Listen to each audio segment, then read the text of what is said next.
un peu sur ça parce que j'ai... Est-ce que vous allez souvent au théâtre? Parce que c'est une question que j'ai envie de poser par rapport à ça, on en a parlé. Est-ce que vous allez souvent au théâtre? Oui. Et qu'est-ce que tu appelles souvent?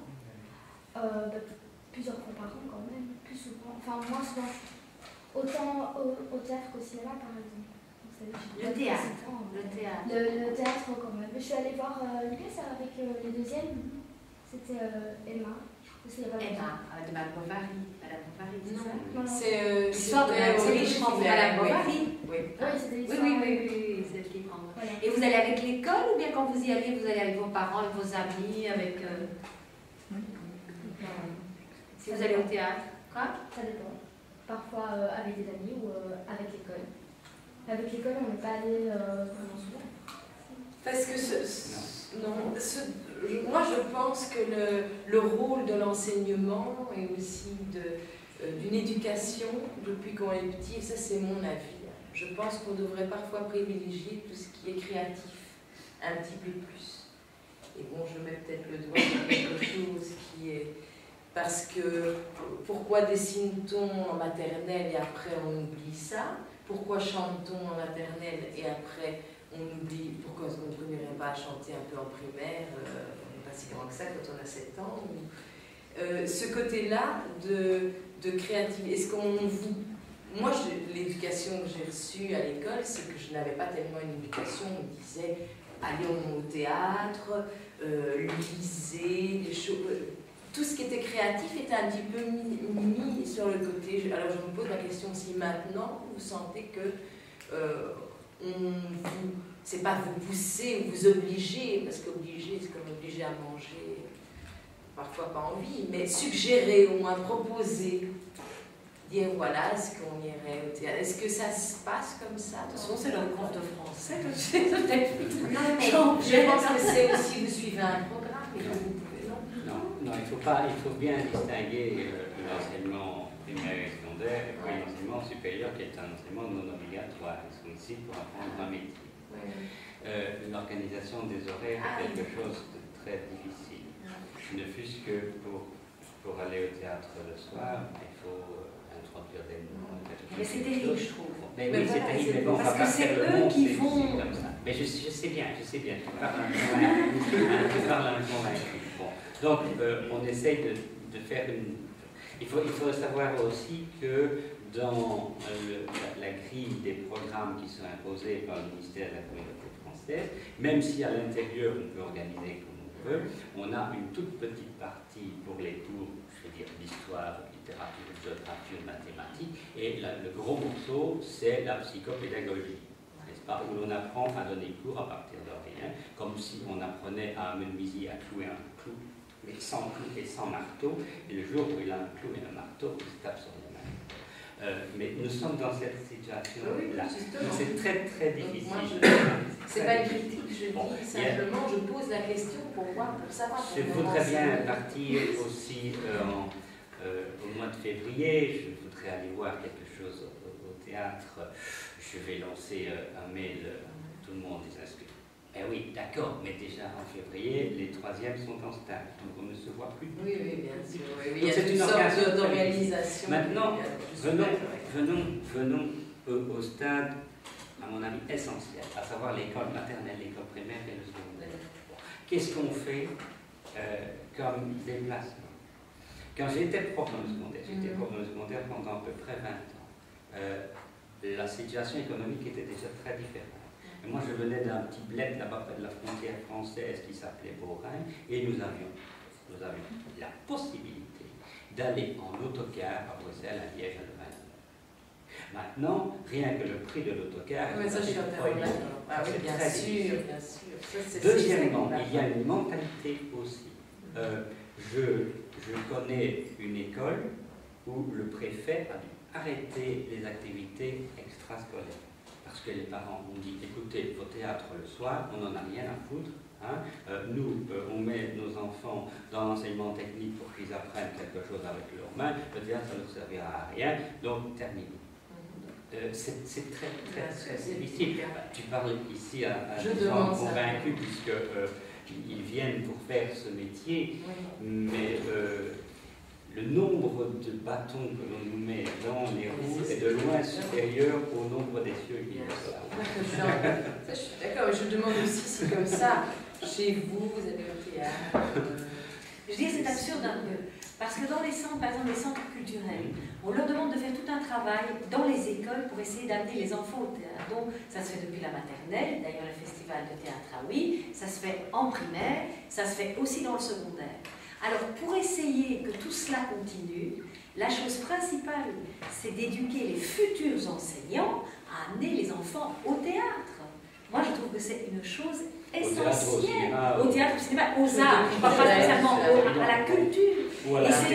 Et c'est ça qui est absolument aberrant, c'est que vous êtes des futurs professeurs et que par exemple, parce que moi je travaille aussi un peu dans un centre culturel où justement je m'occupe de faire de la programmation de spectacles et je me rends compte qu'il y a des professeurs, ils sont complètement, je ne leur en veux pas du tout, c'est pas leur faute, démunis.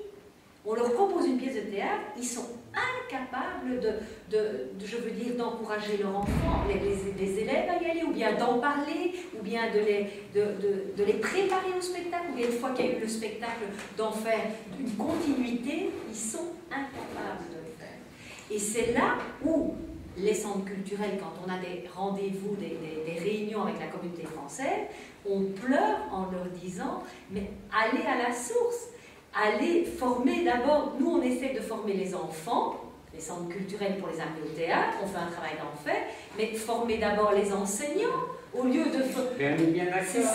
Mais oui, mais j'aime bien qu'ils l'entendent aussi. C'est pour vous qu'on le dit. Parce que peut-être que vous, allez, vous êtes je ne sais pas combien, ici une vingtaine, et bien peut-être que vous, plus tard, quand vous donnerez cours, vous direz, eh bien maintenant moi j'ai parlé de théâtre avec mes élèves. Mais c'est déjà rien que vous pouvez déjà être un petit peu touché par ça. Théâtre ou à culture, hein. Je ne veux pas mettre tout, il n'y a pas que le théâtre, il y a... Et c'est primordial parce que ça serait... Je voudrais, pour abonder dans le sens d'Alix maintenant, comment dirais-je, dire que moi-même avec mes élèves, tu le sais bien, hein, en histoire, pour qu'ils apprennent à se mettre un petit peu dans la peau des personnages dont ils expliquent les faits et gestes. Cette année-ci, au mois d'octobre, hein, j'ai fait du théâtre avec mes étudiants. Alors moi-même, je n'ai aucune formation théâtrale, donc c'était d'improvisation pure. Mais il y a plusieurs étudiants ici qui peuvent en témoigner. D'ailleurs, ce serait peut-être intéressant que vous parliez un petit peu de ce qu'on a fait ensemble, puisqu'au fond, là, ce sont des étudiants de 3e, hein, histoire, quand je dis bien histoire. Et je leur ai demandé, à partir de textes venant des cahiers de doléances en 1788, de mettre en scène tout ça. Donc, ils ont dû construire un scénario eux-mêmes, des dialogues, hein, et justement jouer le rôle de paysan en 1788, et ma volonté était justement de décloisonner justement les disciplines et expliquer que pour être un bon professeur d'histoire, il faut peut-être être aussi, comme dans n'importe quelle autre discipline selon moi, aussi un comédien. Alors voilà, j'ai essayé de faire ça, c'est la première année que je le fais, mais ça m'intéresserait peut-être d'avoir l'avis peut-être de Nati, on va commencer peut-être par Nati. Nati Gagne. Vas-y. Comment avez-vous construit, comment avez-vous vécu cette expérience théâtrale, alors que vous étiez avec un professeur qui n'y connaissait rien? On ne connaissait rien non plus à la base. Voilà, expliquez comment vous l'avez vécu, ça intéresse peut-être d'ailleurs des comédiens. On a d'abord lu le livre que vous nous avez passé, et en partant de ça, en partant du cours qu'on a vu et du livre, on a commencé à créer des personnages, mais on a d'abord essayé de créer un cadre, et puis après seulement de commencer à penser à faire des dialogues, etc. Mais c'est extrêmement difficile, moi je trouve ça... Enfin, moi j'ai jamais été, j'ai peut-être été d'autres fois en primaire, et j'y vais presque jamais, j'avoue, et d'ailleurs maintenant j'ai envie d'aller voir votre pièce demain que vous avez terminée, et j'ai vraiment beaucoup de mal. Mais par contre, M. Fénou a montré un film représentant plus ou moins les mêmes genres de scènes. Là, ça a été beaucoup mieux parce que c'est basé sur quelque chose et vu qu'on n'avait rien. Mais c'est très dur. Et moi, j'ai trouvé ça vraiment intéressant. Intéressant, mais difficile. Oui. Mais c'est vrai que c'est très chouette à faire. Enfin, moi, j'ai fait du théâtre, donc j'avais plus facile que les autres, mais c'est vrai que c'est vraiment. Enfin, moi, j'adore, quoi, donc je trouve ça chouette. Moi, je trouvais pour que de voir des étudiants qui, à part toi peut-être qui avaient une petite expérience, de voir au fond des étudiants qui n'avaient pas d'expérience se donner aussi bien corps et âme, je dirais, dans cette expérience, alors que ce n'est pas du tout la discipline dans laquelle ils pourront s'épanouir. Peut-être Arnaud, tu pourrais nous dire une autre chose au sujet-là? Moi, comme difficulté, j'ai trouvé déjà pour l'écriture, c'est que le sujet est imposé, donc ça nous met quelque part une pression en plus parce qu'on n'est pas forcément attaché à ce sujet-là. Et ensuite, l'autre difficulté, c'était que c'était surtout un travail historique, donc on ne peut pas forcément partir comme certains écrivains dans quelques fantaisies, voilà. Et donc ça, pour moi, c'était une vraie difficulté. On peut rester assez sérieux et voilà. Pour l'écriture, enfin, s'il y en a qui écrivent, souvent on aime bien partir un peu dans son délire, tout en restant attaché au sujet, mais en le prenant moins au sérieux ou des choses comme ça. Mais il faudrait faire ça. Et ça, Il faudrait de faire les deux possibilités, évidemment, parce que ça aussi, c'est aussi, ben, ça serait génial, ça, de faire. Voilà, une bonne idée. Je crois que là, c'est plutôt la balle saisie par les cours de littérature. Quand on commence ce genre de travail, on se rend compte que plus il y a de contraintes, mieux c'est. Ah oui, les contraintes, c'est merveilleux. C'est merveilleux. Et ça, dans le théâtre, on en a beaucoup. Dans le roman, je peux partir, je peux faire tout ce que je veux. Mais au théâtre, j'ai deux comédiennes. D'office, d'emblée, je me suis dit, moi je ne veux aucun accessoire. Je ne veux pas des costumes différents, je ne veux pas les chats dont on parlait, les petites statues, tout ça, on ne voit rien. Il y a juste un bureau qui se décompose, tout est noir derrière, il n'y a rien, il n'y a pas le moindre accessoire. Donc là, c'est la contrainte que je me donne. Et il faut que le spectateur comprenne. Et jamais personne n'a dit on n'a pas compris. Et on a le même costume aussi. On n'a pas du tout. Non, c'est pas ce costume-là. Non, ça c'était. On a exactement le même costume parce qu'on ne voulait pas justement faire une différence entre les deux pour dire que ça arrive à tout le monde et aussi pour dire qu'il n'a pas plus pris l'une que l'autre. Il fallait que tout soit d'une neutralité totale. Moi, je crois que c'est justement l'écran blanc qui permet à chacun de se projeter aussi. C'est pour ça qu'on a souvent beaucoup plus de plaisir à lire un roman que de le voir interprété au cinéma. Quand on a lu, vous savez, enfin, je crois que pour la plupart d'entre vous savez tous, quand on a lu un roman, on s'est projeté soi-même, on a imaginé les personnages. Et puis alors quand on le voit au cinéma, on dit flûte, c'est pas ça, quoi. C'est pas mon univers, hein, parce que justement, on a pu s'identifier, projeter des tas de choses, des émotions. Absolument. Même ici, on a travaillé ensemble, mais il y a des scènes, des répliques, des intonations qui ne sont pas celles que j'ai dans ma tête. Donc, mais ça, c'est magnifique, parce que on peut à ce moment-là voir la pièce comme si c'était la pièce de quelqu'un d'autre. Hein, et on découvre des choses, on se dit, ah ben oui, j'avais pas encore vu cet aspect du personnage, parce que c'est l'une de l'autre. Et y compris de la part du spectateur comme moi, qui a encore imaginé, fantasmé peut-être des choses qui ne sont pas dans la tête du créateur. Voilà. Mais on pourrait peut-être maintenant passer la parole, parce que tantôt je vais Leslie qui levait le bras. Oui, vas-y, peut-être pour dire quelque chose, je ne sais pas, donc on pourrait passer la parole au public. Et je vous avoue que j'étais coupée, donc je ne me souviens pas du tout de ce que je voulais dire. Donc voilà, on peut passer la parole à quelqu'un d'autre. Voilà. Nathalie. C'est pour vous, Léna. Juste une question, ça fait combien d'années que vous jouez? Depuis Moi, je suis sortie du conservatoire il y a 22 ans. Que je suis sortie du conservatoire. Et depuis que je suis sortie du conservatoire, c'est pas évident ce métier d'avoir du travail tout le temps. Mais je peux dire que j'ai au moins eu une pièce par an. Ce qui est pas mal. Non, c'est pas mal. Parce qu'il y a eu des périodes où j'ai eu plus. Évidemment, à un moment donné, j'ai eu aussi un enfant, donc il y a eu un petit break aussi, mais pas longtemps. Mais je dirais en gros, peut-être plus, certaines années j'en ai eu 2 ou 3, puis il y a une année où j'ai peut-être rien eu, mais voilà, donc il y a toujours quand même, il y a toujours au moins quelque chose qui se fait par an, quoi, hein, ça d'office. Moi, il y a un petit peu moins, je ne sais plus quand je suis sortie, je ne sais plus, mais il y a un petit peu moins, mais c'est un métier qui est très difficile parce qu'il y a beaucoup de filles qui veulent faire ce métier. Par contre, il n'y a pas beaucoup de rôles de filles. dans le répertoire. Donc c'est là la difficulté. Et que c'est vrai que c'est un métier extraordinaire. Une fois qu'on est sur un projet, on est complètement accaparé. On essaye de faire la différence quand on rentre chez soi, de ne plus être dans le personnage. Parfois c'est difficile. Parce qu'on continue malgré tout à y penser dans la vie de tous les jours. On se dit, tiens, ça peut me servir pour le personnage, ou des choses comme ça. Inconsciemment.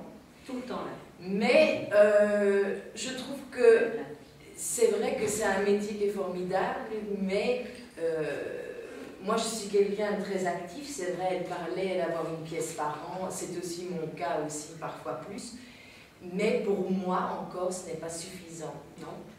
Parce que je trouve que si on veut vivre de ce métier avec ces conditions dont on parle, ce n'est pas possible. Donc ça c'est encore autre chose.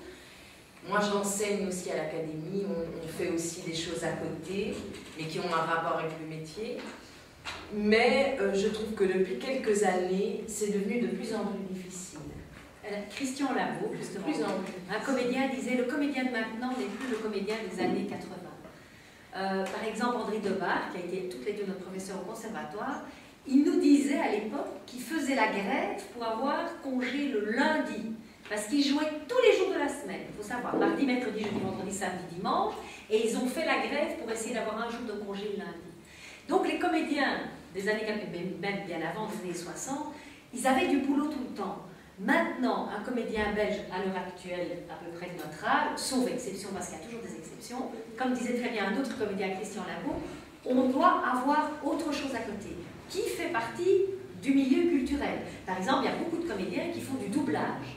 Qui font du doublage de films, des comédiens qui font des voix pour les pubs, qui font des pubs. Maintenant, être comédien belge à l'heure actuelle, qui enseigne, bon, Delphine est professeure à l'académie, moi je fais de la programmation de spectacles, donc être comédien, mais vraiment ne faire que ce métier-là, il y a toujours des exceptions, encore peut-être Pascal Racan, qu'il y a déjà maintenant un certain âge, mais c'est qui joue souvent, mais je veux dire c'est très rare maintenant. Il y a toujours des exceptions, mais ils vont toujours faire soit une pub, soit un doublage de voix, soit professeur artistique.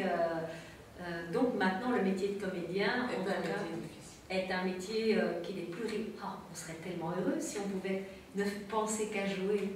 Ce serait extraordinaire. Et c'est ça aussi un peu le problème, c'est qu'à partir du moment où on a un spectacle, ben, on ne peut pas laisser tomber. Par exemple, on ne peut pas laisser tomber ses cours à l'académie, moi je ne peux pas non plus laisser tomber. Donc, il y a des fois, des fois on a des horaires terribles. On travaille toute une journée et puis on rentre et paf, on doit partir aller jouer le soir.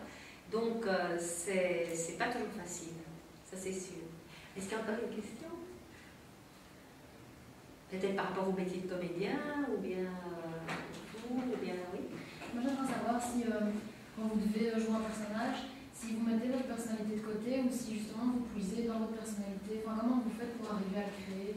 Si je veux dire il y a vous et le personnage ou si il y a vous et dans vous il y a le personnage, enfin, vous voyez ce que je veux dire? Oui, ouais, c'est une question qui est intéressante, mais ça je crois que c'est chacun qui a plutôt... Mais toi, c'est personnel. Vas-y, répondez.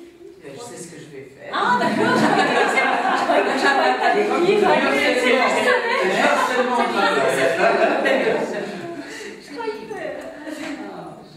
Et tu as joué avec ça pendant un Oui, ça a été épouvant. Maintenant, je ne le dis pas, je le dis pas. Filmer, surtout, c'est un témoignage. Mais moi, je pense que chacun a sa méthode. Mais les acteurs, enfin, je ne veux pas émettre de jugement, mais qui disent je ne peux pas quitter mon personnage, je continue à être à la maison, mon personnage.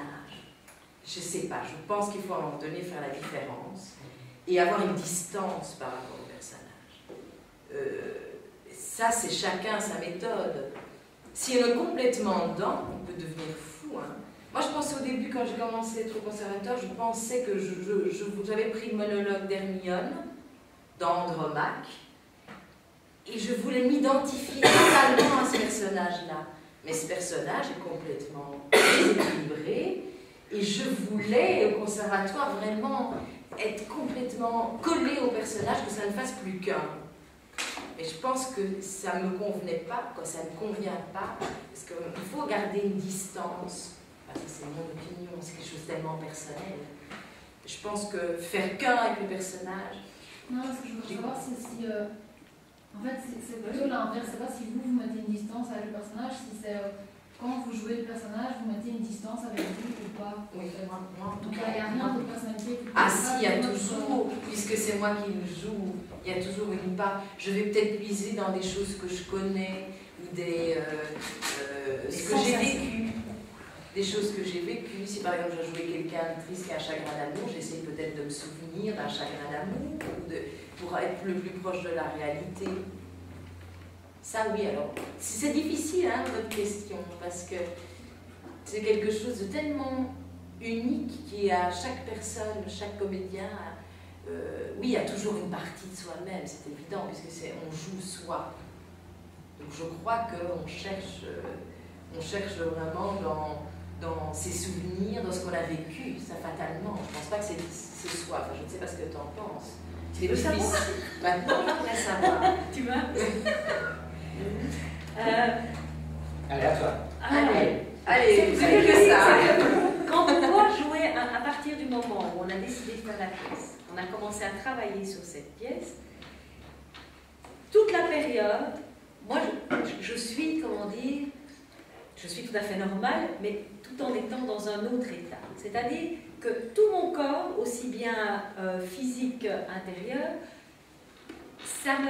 je suis tout le temps dedans, mais même inconsciemment, je dirais même la nuit. Moi, ça tourne. Et ça se crée tout seul. Je ne suis pas là à tout à coup me mettre... Bon, maintenant, j'ai pensé à mon personnage, qu'est-ce que je vais faire? Il est là, il est présent tout le temps dans tout ce que je fais. Et par exemple, je me renseigne énormément. Je prends beaucoup pour essayer de trouver des sensations. Mais ça, c'est pas un moment où je me dis, maintenant, je vais travailler ça. Non. C'est quelque chose qui est présent avec moi tout le temps. Mais il est sûr qu'à partir du moment où on trouve ce personnage, qu'on trouve, comme l'a dit Delphine, par des sentiments, des choses qu'on a déjà ressenties, parce que ça c'est inévitable pour pouvoir être juste, ou bien par des choses qu'on a, parce que des fois on est amené à jouer des choses qu'on n'a jamais ressenties, des choses qu'on n'a jamais vécues. Mais qu'est-ce qu'on va faire? On va se renseigner, on va regarder des films, on va, pour essayer d'être au plus près, pour essayer de coller au plus près de la réalité. Mais il est sûr qu'une fois qu'on est sur scène et qu'on joue, quand on sort de scène, le personnage, oui, il y a encore un peu en soi le temps qu'on quitte la scène, mais on a joué, on a été soi, mais on a joué, on a fait la différence entre soi et le personnage. Sinon, ça c'est... Par exemple, il y a des gens qui ont dit, ton personnage, il fait pitié, parce qu'à un moment donné, on voit vraiment la Patricia qui est vraiment malheureuse. Et mon Dieu, si j'étais vraiment malheureuse tous les soirs que je jouais vraiment sur scène, je me tire une balle dans la tête. Non, à un moment donné, c'est ça le métier. À un moment donné, je crois que tu arrives à montrer au spectateur que tu es hyper malheureuse, mais ton visage, ton corps, tout se marque, mais en toi-même, tu n'es pas du tout malheureuse. Je ne sais pas si j'ai essayé de répondre un peu à ce que tu veux dire. Donc, on se nourrit de plein de choses tout le temps, mais une fois qu'on joue... Parfois, la séparation avec un personnage qu'on a joué est plus difficile qu'avec un autre, par exemple. Ça dépend du personnage qu'on aime bien. Oui, c'est comme j'ai lu un article sur celle qui jouait l'amour, comment ça s'appelle? Maria Montilla, qui a expliqué qu'elle avait eu un mal fou à se défaire de ce personnage quand elle rentrait chez elle.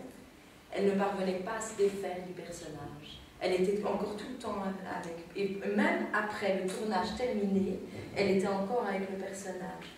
C'est vrai qu'il y a des personnages comme ça qu'on aime plus que d'autres ou qui ont plus de mal à se détacher de vous, comme ça. Et voilà. Y a-t-il encore une intervention? Moi, je voulais vous demander si, par rapport au théâtre, vous avez une préférence pour l'improvisation ou pour le théâtre avec texte? Moi, je préfère le théâtre avec texte. Oui, moi aussi. Et c'est gai de dire des beaux textes aussi. Hein. Tu sais, tu as une langue, tu as...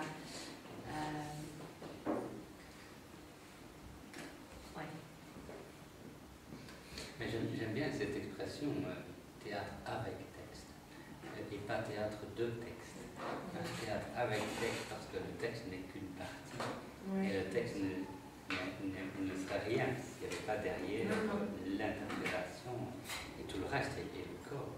Mais le texte aussi te porte. Ah. Le texte te porte. Des fois, il peut faire l'inverse. Non, c'est mal écrit, c'est vrai. Des fois, mon Dieu, il y a certaines phrases là qui notaient. Une phrase qui. C'est un. Je vais vous dire une phrase de la pièce L'Envoûtement. Donc c'est un. On parle normalement, c'est assez naturel, hein, comme c'est un langage courant, comme on travaille dans les entreprises. Et puis à un moment donné, tout à coup, je dois sortir une phrase qui est Marie-Laine est entrée pour faire une photocopie. Sur sa joue, au coin de l'œil, une petite goutte scintillait comme le frémissement d'un chat endormi. Est-ce que vous trouvez que c'est quelque chose qu'on dit naturellement quand une collègue rentre pour faire une photocopie dans son bureau? Pas du tout. Eh bien, pardon? Il y a un petit peu, même si ça l'a dépassé. Là, ça l'a dépassé. Et alors, le metteur en scène, Pascal Racan, m'a dit, écoute, ça, parce qu'il faut savoir qu'on a aussi coupé dans le texte. Ça, c'est en accord avec Jean-Pierre, mais on a dû couper parce qu'à un moment donné, on a été pris par le temps, Et parce qu'on que avait les une échéance. sont bavards. Et que, non, mais c'est que Jean-Pierre est quelqu'un qui écrit, qui prend beaucoup de temps pour écrire. Pour quelle raison? Ici, j'ai été très vite. Hein. Pour lui, il a été très vite. Mais il faut savoir que j'ai Jean-Pierre, il va écrire des tonnes, et puis, hop, sur tout ça, il va garder 3 phrases. Et ce qui s'est passé, c'est que nous, on a été pris par une échéance, on était pris au festival de Spa. En fait, on nous a acheté la pièce avant qu'elle soit finie. Exactement. La pièce a été achetée avant que la pièce soit écrite. Donc, Jean-Pierre est un peu devenu fou, parce qu'on lui a dit, tu sais, nous, on doit répéter, on commence au mois de mai, ta pièce doit être écrite au mois de mai. Et lui qui met, pourquoi? Parce qu'il analyse tout. Il y a un mot qu'il aura mis à la fin de la pièce qui vient au début de pièce. Chaque mot que Jean-Pierre écrit, il y a une raison pour laquelle il met ce mot. S'il fait une inversion, il y a une raison. Je me rappelle que dans La Demoiselle, à un moment donné, je parle de Roméo et Juliette, dans la pièce, je dis, ah tiens, Roméo et Juliette, et puis après, je parle de Juliette et Roméo. Eh bien, moi, je croyais que je pouvais très bien dire Roméo et Juliette une deuxième fois. Non! Il y avait une raison pour laquelle la deuxième fois, il avait mis Juliette avant Roméo. Donc, vous imaginez le temps qu'il met, parce que chaque mot est étudié. Et tout à coup, on a dit à Jean-Pierre, maintenant, tu dois avoir écrit cette pièce pour telle date, parce que nous, on commence à répéter. Harcèlement. Il est devenu fou. Il est devenu fou. Donc, on a dû, à ce moment-là, dire, écoute, non, on coupe, parce que lui n'a pas eu le temps de le faire. Et cette fameuse petite phrase gentille, Marie-Laine est entrée pour faire une photocopie sur sa joue au coin de l'œil, une petite goutte scintillait comme le frémissement d'un chat endormi. Le metteur en scène, Pascal Racan, a dit ça, on ne va pas couper. Parce que ça n'avait rien à voir. Tout à coup, cette littérature n'avait rien à voir dans la pièce. Vous voyez, c'est pas une... Vous ne dites pas ça quand vous voyez quelqu'un qui a une larme au coin de l'œil. Vous ne dites pas ça. Eh bien, ici, il a dit, on le garde. Et tu vas le dire le plus naturellement et le plus simplement possible. Eh bien, moi, j'ai fait semblant de rien. J'ai dit cette phrase le plus naturellement et simplement possible. Et il n'y a jamais personne qui s'est posé la question par rapport à cette phrase, qui tout à coup dit, qu'est-ce que cette phrase vient faire là-dedans? Donc, on est arrivé à faire passer cette phrase naturellement. Et pour le gars, je vais vous dire un truc. Un soir, à une représentation, Delphine, Marie-Laine rentre, enfin, elle les passe devant moi, et puis je dis, Marie-Laine rentre pour faire une photocopie. Sur sa joue, au coin de l'œil, une petite goutte scintillait comme le frémissement d'un chat endormi. Et normalement, je lui dis, tu pleures? Et là, je lui dis, tu dors? Je ne sais pas pourquoi je lui ai dit, tu dors? Elle m'a regardée, j'ai fait, tu pleures? Le public ne s'est rendu compte de rien du tout, mais nous deux, on ne s'est plus regardé. Parce que sinon, on était partis d'un fou rire invraisemblable. Et donc, pour vous dire que le texte, les beaux textes, c'est très joli, mais que des fois, c'est ça qu'elle disait tout à l'heure, c'est que c'était gai, ça portait de dire un beau texte, mais des fois, c'est pas toujours évident. Mais c'est vrai aussi que c'est une autre expérience d'écrire comme ça, en l'air, sans savoir si quelqu'un va jouer la pièce, et d'écrire pour quelqu'un qu'on connaît bien, parce qu'il faut de temps en temps lui tendre des pièges, et écrire pour quelqu'un, c'est aussi écrire contre quelqu'un. Je dis, bah oui, une telle phrase, mais Alice, elle va dire ça comme ça. Bon, il y a des phrases, par exemple, tu m'as fait des pièges. Qui te collent, comme quand tu dis à un moment donné, quand tu viens lui demander pour l'armoire bleue, non, c'est juste pour savoir, etc. Ça c'est du Alix tout cru, c'est comme ça que tu parles. Hein, C'est comme ça que tu parles quand tu poses une question. Donc à certains moments, je me dis, tiens, ça je dirais ça comme mais non, mais Alix pourrait dire ça. Donc je vais écrire autrement. Sinon, quelle serait la création? C'est pas intéressant de jouer soi-même. Toi, tu ne connais pas encore Jean-Pierre, alors tu ne m'as pas encore parlé de Pierre. Non, mais il n'y a rien La de prochaine, t'attends avant. Il n'y a rien de plus difficile que de jouer, justement quand il parle de cette phrase-là où je dis tiens, je dois te demander quelque chose, juste un petit quelque chose, une petite question. Quand on parle comme ça et qu'on doit le jouer, c'est très difficile. Parce que quand on est, on ne se rend pas compte. Et puis d'un coup, on doit jouer ce qu'on est, c'est très très difficile. C'est même plus difficile. C'est d'abord autre chose. Alors je crois qu'il est temps de conclure. Donc je voudrais remercier tout d'abord Delphine Charlier et Alix Mariol d'avoir bien voulu venir ici à Nivelles. Donc ce n'est pas leur lieu de travail quand même. Et je voudrais leur dire quand même que leur interprétation m'a soufflé véritablement. J'ai été véritablement, je ne dis pas ça pour leur faire plaisir, peut-être ça leur fait plaisir, tant mieux, mais ce n'est en tout cas pas le but que je vis ici. Vraiment, que pendant cette pièce, j'ai été moi-même envoûté. Hein. Je vais de temps en temps au théâtre, très souvent, mais enfin j'y vais de temps en temps. Et je dois dire que même cet après-midi-ci, leur voix a continué à m'envoûter, donc je me suis retrouvé vraiment dans la pièce.